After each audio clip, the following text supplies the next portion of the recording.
Hello everyone, odedex here, welcome to episode 157 of my Synth Let's Play. So I'm still working on my liquid warehouse projects. Previous episode I got myself some coolant, and my apple juice is still building up. It's building up relatively nicely, not too slow. And currently what I'm working on is steam and crushed ice. Now on the crushed ice department I've still got my icy queen here trying to inbreed it within itself, so it's gonna give me more icy drones offspring so I can properly extract the gene and everything. So at the moment it's still running here.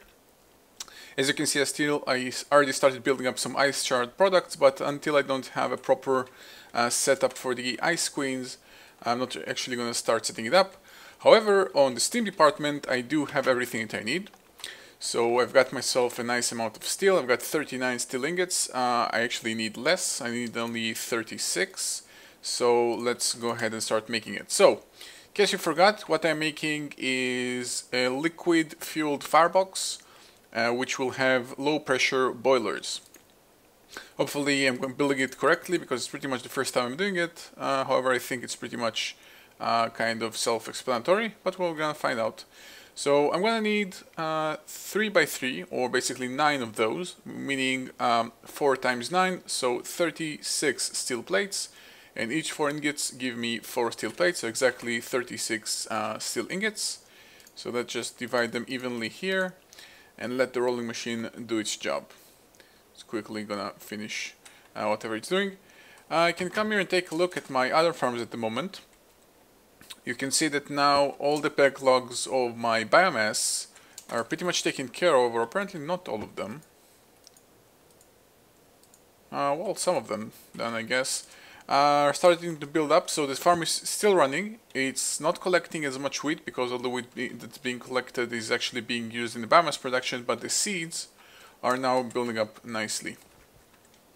If I actually take a look at my cart, yeah, I used to have the problem where a full trip of the farm, when it's fully grown, actually had issues with the inventory being too small, but when the farm isn't fully grown, it's kind of on its normal state or average state or whatever. You can see roughly the half of the trip, or even a little bit more than half of the trip, it doesn't even reach half of the inventory. So there is no problem there. Originally I thought there might be some problem and there might be some changes, but apparently there aren't any. Okay, so manually craft the last pattern to get myself 36 steel plates. And for the rest of this I'm gonna need some iron bars, some buckets and some furnaces. So I'm gonna need stacking a bit to create 9 furnaces. And I'm gonna need 9 of those fire charges, which I've added a recipe for in the previous episode, specifically for this. So I'm gonna have 9 of them, please. And some bars. I need 18. So that should be enough. And some buckets. 9 buckets. I've got 200 because of my small milk farm endeavor. So got a ton of them available. Okay, and that should all altogether give me 9 of those liquid fueled fireboxes. So let's get rid of everything else. Let's quickly go to sleep and we can get started. Okay, so when you craft steam, when you create steam using the low pressure cookers and everything, there is a chance, if you're doing it wrong or there is some mistake, that the thing can explode. Now, since I'm not really familiar with the size of the explosion, what I'm gonna do is place it relatively far away from most other things. Although, actually, you know what? I don't think I'm going to access to any applied logistics. So what I'm going to do is place it I'm going to place it roughly here. I think that's far enough. I mean, it's not a nuclear explosion, it's only a steam pressure explosion, so how far can it possibly get? Hopefully there won't be any mistakes at all, but we're gonna find out. So what I'm gonna do is set up it like this. A base of 3 by 3 of those liquid fireboxes, and then a 3 by 3 by 3 of the actual low pressure boilers. Now we're about to see how exactly does it update. Does it update? Am I doing anything wrong?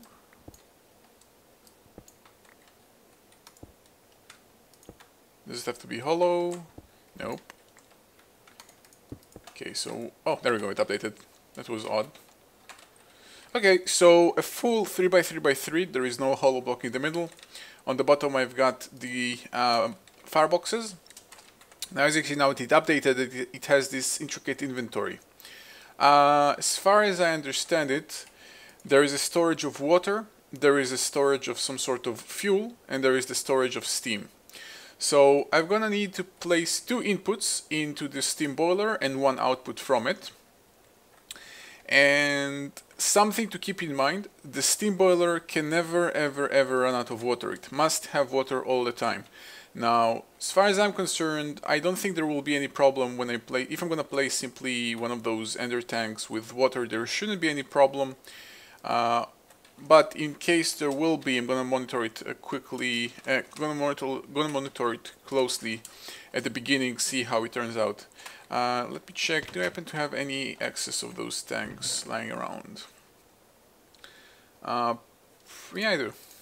Got one of those exactly, this is the one I need. So, I don't think I need any applied logistics connections, just water, some sort of fuel, and output for steam. So I'm going to change the ender tank to be outputting, and as you can see, it started building up water right here. So I think there shouldn't be any problem really. The water shouldn't run out. Yeah, but I'm gonna have to really keep close eye on this. Okay, so in terms of fuel, I did build this using the liquid fireboxes on purpose because I wanted to give a purpose to either my biofuel or my fuel, my normal fuel. And I think I'm gonna go with biofuel to begin with. Seems to be a better idea. Now in terms of tanks and colors available for tanks, gray is already for seed oil. Let's see what colors haven't I used that I can use for biofuel. Brown is honey. I could use yellow, although yellow is really making sense to be as the color for fuel, and I do have plans for that in the future actually, you'll be surprised. So really rather not use it just yet.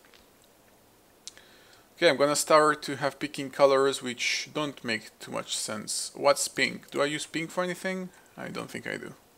Okay, pink is biofuel. Nice to meet you. So let's recolor the recipe to use pink wool and create 2 of those. 2 pink ender tanks. I will need some liquid ducts and some redstone torches. So let's set up an output from the biofuel. So like this, the ender tank itself, and change the mode here. So now I have biofuel. And let's send biofuel in here. So all the water filled up, let's have biofuel right here. Change the mode to export again. As you can see, it started building up. It's building up heat, and you get this nice texture change telling you that it's now running. I think the boiler actually has to heat up first before it actually generates anything. And after it does that, there should start generating steam. Now I think the tank outputs like pushes steam out. However, since I'm not sure, I'm gonna assume it is, but I'm gonna be prepared to change that. But either way, let's set up some liquid tesseracts. I'm gonna build up, let's create 4 since the process takes some time, and I'm also building for the future for the crushed ice. So build that, and while this starts building up some steam, let's actually expand my warehouse because yeah, I actually used every possible tank. Even after expanding it once, I actually used any possible tank again because this is apple juice, this is coolant. So I'm going to expand it once more. So I'm going to quickly do this off screen because it's kind of boring. Be right back. Okay, so expansion complete. Got 2 more tanks. Same exact pattern, one on the left, one on the right, looking exactly the same. And the warehouse just got a little bit longer. From the outside, really starts to look like something big. Okay, let's take a look at my actual pressure cooker, my steam cooker. Still no actual steam. It takes really a long time to boil up. I don't know if that's intended or not. Maybe because I'm using such a large tank, it takes a lot more time to heat up. Either way, let's start setting it up. Let's start set up the way it should look eventually. So I actually forgot to place the valves up on top, but let's do it right now. So replace this with a valve, and let's get the liquid tesseracts that I have been creating. So tesseract, let's get 2, and place one of them up on top, and that will be frequency 13. That will be steam. Again, steam is obviously not liquid. Steam is, well, it's not liquid, and it's a gas, but the way Minecraft handles it, or at least the way it was written by, I think, Railcraft, is as liquid. So this is kind of a weird thing, but this is just the right way to do it, in my opinion. Okay, so that liquid tesseract will be receiving only into this tank right here.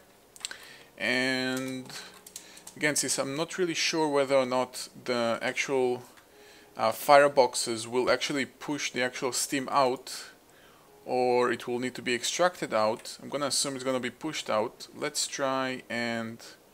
No, I'm actually gonna have to wait until this fills up. Otherwise I won't be able to check it. Okay, so I'm gonna have to wait until this fills up. So until this is full, I kind of have nothing to do with it, or at least it has some steam. In the meantime, I can take a look at my ICBs. Okay, I've got 1 IC Princess, 2 IC Drones. Is it? Can I try and extract the gene? I only have 3 of them. You know what? Let's try. Let's try. Okay, let's inbreed them again. Let's make sure that I inbreed them using a pure one, and try to extract the gene from the other 3. So all 3 of those are pure. Their fertility of 2, even though I injected them with maximum fertility. Yeah, this one retained that fertility of 4. And how about this one? Okay, then let's inject these ICBs with the fertility. So let's place this one here and one of those drones here. And the rest of them, let's try and extract the IC drone genome. Cave dwelling serum, slowest flowering serum, not really interested. Okay, let's see how that's end up. Oh, I've extracted the freezing effect serum. No idea what that does, but that's actually interesting, so I'm gonna try and keep that, see whatever it's gonna do in the future. Icy species, nice. Nice, very nice. So second try, even didn't lose any one of those bees. So let's start boosting that serum up, upgrade it, and I can actually move those bees into a separate alveary. Now, what I'm going to do, similarly to what I've been doing with the Thaumcraft bees, since those bees require very cold temperatures and very cold, I think dry and cold, what I'm going to do is apply the same serums that I've applied to my Thaumcraft bees, which is humidity tolerance and temperature tolerance. So I've got humidity, temperature 2, and humidity only 1. Didn't I have humidity 2 as well? I guess not. Those are all species. Those are the effects. Well, apparently I didn't. So let's apply humidity 1 and temperature 2. After the fertility will finish. This will be kind of a long process, but yeah, gonna have to wait until it finishes. Let's see whether or not did I produce steam yet. Yep, I got full tank of steam. So if I place a liquid tesseract, what's going on? Let's say right here, into frequency steam, which is 13, and send only. Does it? Yeah, okay. So the steam boiler clearly pushes the steam out. It will not needs to be manually extracted. It doesn't seem to consume more water than it receives water, so that's fine. And most importantly, when the tank is full of steam, it doesn't just explode. I was expecting the fact that the tank is going to explode if it was full of steam.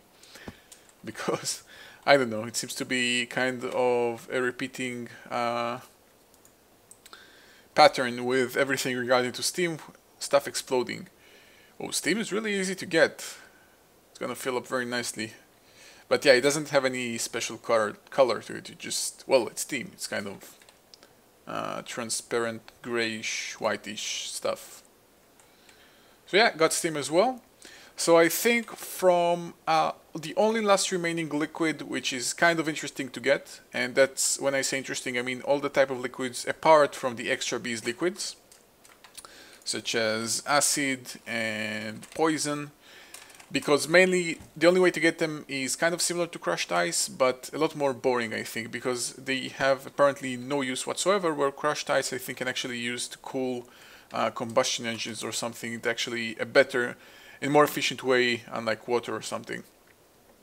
My point is, the extra bees liquids are very boring to get, because the only thing they require is just to get the specific species of bees, mutate them, extract their combs, get the specific drops, and centrifuge that or squeeze that. Nothing too fancy, nothing too interesting. It's kind of a boring process. So I think after I'm gonna get my crushed ice, I'm gonna mark this project completed. I'm gonna need just to wait. Yeah, the only thing pretty much at the moment is just a waiting game, waiting for the bees to get their proper genes and stuff set up. So apart from that, there is nothing much I can do or say. I can keep talking about nothing, but that's kind of gets boring after a while. So in the meantime, I'm considering whether or not do I want to kind of cut the video here and resume whenever I finish inoculating all the different serums that I want to inoculate, or to start a side project, and in between doing that I can replace the serums. Let's see. Okay, I made my mind. So what I'm going to do is actually start the next. It's not a big project, it's a small project, but I like to do it. And I've kind of, it's something that I'm trying to do. It's same thing I did with coal. I kind of want to change the way I handle all the excess material. So at the moment I'm void piping everything here. So every time I get too much cobblestone, too much dirt, too much sand, too much string, too much gravel, or too much sandstone, I just void pipe it. But on the other side of things, if I go back to my HV solar array age, what's happening right here is actually quite silly, because I'm actually using some of the products kind of half stacks, and it's not exactly 100% balanced. And also as a result, I'm also using all this cobblestone generation right here. And also because of that, I actually, if you look closely, you'll actually notice that I've never ever reached 64k dirt. It's always below 60k because it never gets to that amount. So I kind of want to change the order of things, the order of things that happens. And I can do that mainly because now that I have my applied logistics network and everything works differently. Originally it was set up like this, that the recycling filters take half stacks, just basically to overcome the fact that this takes full stacks. So this is it was kind of a backdoor solution to making sure that my recycling is a higher priority than my sorting. But now that I have tesseracts and now that I have applied logistics, it can be more logically correct and can actually look a little bit nicer, I think, in my opinion.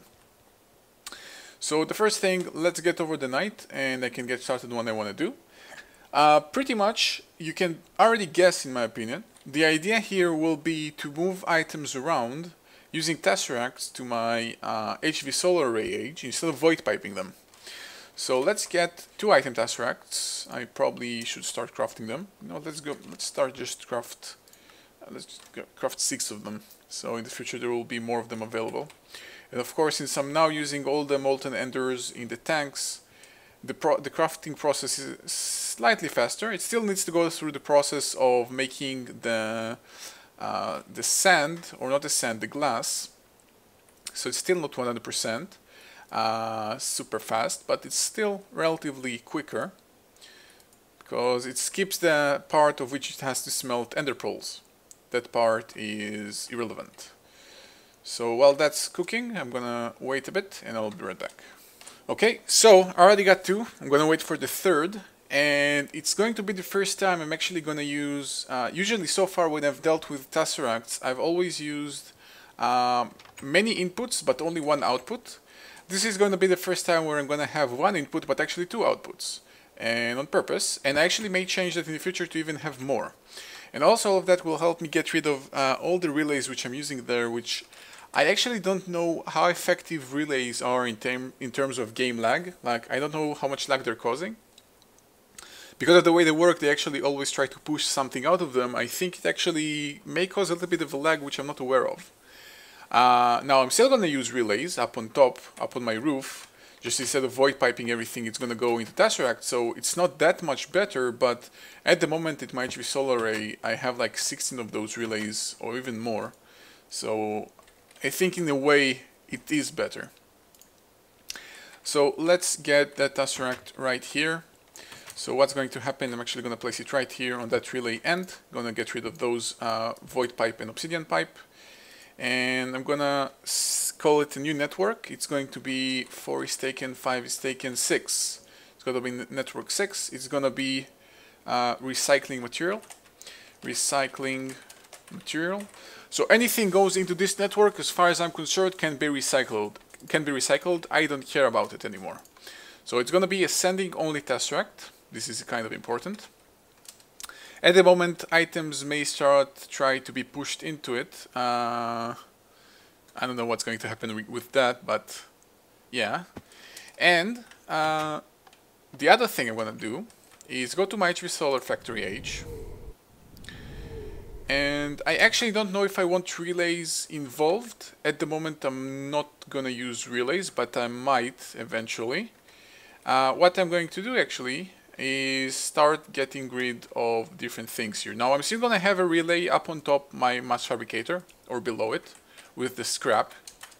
That's not going to change, but what's changing is this. So instead of having, I'm gonna have to get rid of all of those igneous extruders, all of them which generate cobblestone. Is there a nice way to shift right click them or something? No, it doesn't seem like it. Okay, I'm gonna have to break all of them. Isn't shift right click supposed to get rid of them? I guess not. Okay, so quickly gonna get rid of all of those, and I'll be right back. Okay, so got rid of all the igneous extruders. Now get rid of actually all the relays. And there might be some buildup of cobblestone inside them. Yeah, there's still some buildup of cobblestone, which I really prefer actually waiting. I don't want to deal with all this excess cobblestone. So I'm actually gonna, you know what, I'm gonna wait off screen and actually wait until all of this empties out. So while waiting for all my relays to empty out, I actually came here to take a look at everything is working. It's already got to 215 Celsius degrees of Celsius. And yeah, it's starting to build up. I'm actually worried what's going to happen when it gets too hot. But the more interesting part is now that actually I'm using biofuel. This entire production line started working again, so I'm running out of wheat actually relatively fast, and I don't know if I should be worried or not, but I'm also using more biofuel now. So all those backlogs of biomass into biofuel also started working, so probably should keep a close eye on that, whether or not this is getting enough biofuel or not, like if my actual biofuel production is going to be a bottleneck or not. And the other thing is, I actually forgot, I did have humidity 2 tolerance. It was just lying around in my purifier, so I forgot about its existence. So while everything is going on here, those are already injected with the maximum fertility. Now I'm injecting tolerance stored temperature. And let's go back to my HV Solar Age, see how my relays are doing. They should be empty already. Yeah, there's still a couple left standing. The speed of which cobblestone is being recycled isn't fast enough, I guess. So this is about to be emptied as well. And we should be right there. Okay, so also while waiting for this relay set, I can actually get rid of this filter set. So what I'm going to do is rotate this timer to only be facing this this filter that actually pulls out UU matter. And regarding this filter, which pulls out materials out of my mining chest, my ender mining chest, it's actually gonna disappear. So this chest goes away, this filter also goes away, and this is what I was talking about. I'm not 100% sure whether or not do I want to keep the relay here or not, like to actually place the item tesseract on top of the relay. Let's try without relay. Let's get rid of the relay and have the item tesseract directly on top of the recycler. Let's see how that turns out. So all the recycling material frequency, this will be receiving only, and it clearly has, it moves item around, that's kind of obvious, and yeah, it seems to be doing a relatively good job. I don't see it has too many problems. And now it's out of cobblestone, it's moved over to gravel. Cobblestone again. Okay, that's fine, I guess. It's not, yeah, it's doing relatively okay. Okay, so I don't really need another relay here. Again, if I'm trying to get rid of relays to improve my game lag, assuming they affect it, let's do it properly and not use relays at all when possible. Again, relays are far more superior to tubes, which may cause bounce backs, but still, yeah. Okay, so again, as I've said, this is the first time I'm using two outputs to only one input, but as you can see, there is no problem doing that. It's still both of them receiving a nice amount of cobblestone. I actually think they receive half of each, like it's split evenly, although I'm not 100% about that. But as you can see, they're clearly, both of them have no problem whatsoever with cobblestone or recycling material for that matter. I'm still generating scrap. I don't know if I'm maybe generating it slightly slower, just slightly slower, because just the way this recycler was working, it was always having a constant supply of cobblestone, while at the moment it might be kind of fluctuating in between cobblestone and other materials, so that difference may sometimes cause a little bit of a problem. But overall, it seems to be doing relatively fine. If I go ahead and take a look at the actual item counts, which are what matters, well, I do have an excess of cobblestone because the tesseract wasn't working for a bit. But as you can see, it starts to empty out. It does empty out faster than it builds up, so that's fine. Coal isn't being recycled. Coal is actually being crafted into diamonds. But overall, it seems to be doing relatively fine. Now, I actually did produce more recycling material in the previous method when I was using the igneous extruders. So at the moment I drop below 64,000 cobblestone, the recyclers will actually kind of fluctuate in between when I get a stack and not get a stack. So it's gonna be a little bit slower, but I do prefer this method over my previous one. Just because, I don't know, it feels nicer, it kind of looks better, and when I come here and take a look at my HV Solar Factory, I don't have this giant line of relays and igneous extruders. It looks a lot cleaner. It looks far more cleaner. Like, you cannot argue about that. So this is kind of the main idea, and also because I do have plans for the future to actually generate even more resources than I'm generating right now. So it's gonna be fixing itself on its own, but now also this is extremely dynamic. Just any type of material that I define to be recycling material, and I do that by simply placing it up on top on my roof. Automatically, when I have more than the amount, it all gets recycled. I don't have to add anything to any filters. I don't have to do anything. It actually can also be combined with materials other than the materials that I mine. So for example, if I get tired of having so much forsicum and I have no idea what I can use forsicum for apart from that, let's see, forsicum can be used to create those crystals. Oh, I can actually use forsicum as an amplifier on its own. This is actually interesting. Whenever that happens, I can actually just add those materials to my roof, and they will be recycled just as well. Potentially, I'm right now looking at apatite. I am creating a large amount of apatite. This is insane. I was considering forsicum, but now I've just saw that forsicum can actually just be used as an amplifier on its own. And well, nothing else too much worries me. Like aluminum is growing pretty big, but not too big. And flint, well, yeah. In terms of, if I look at my actual drives, got both first ones are completely full. The second one is full because it has full of types. So is the fourth, the fifth, and the sixth is kind of the balance in between the rest of them. And then the seventh, the eighth, the ninth, and yeah, those three are completely empty, and the last one is pre-formatted to store only the farm materials, so farm products like wheat and seeds and all that. So it's kind of irrelevant. Okay, so inoculated temperature tolerances, and lastly inoculating on inoculated humid tolerances. I can actually empty out my inventory with all those excess materials in regarding to the small recycling project. So all the relays, filters, and all the different filtering materials are gone. And yeah, last thing remaining to do at the moment is just wait for the bees to fully inoculate themselves with the right genomes and set them up with an alveary. However, I'm going to do that in the next episode because we're just noticing the episode length. So, quickly let's go over what I managed to get. Got myself a nice steam generation process, which is getting really hot. I might be getting a little bit worried about that. I don't know if I should turn it off somehow.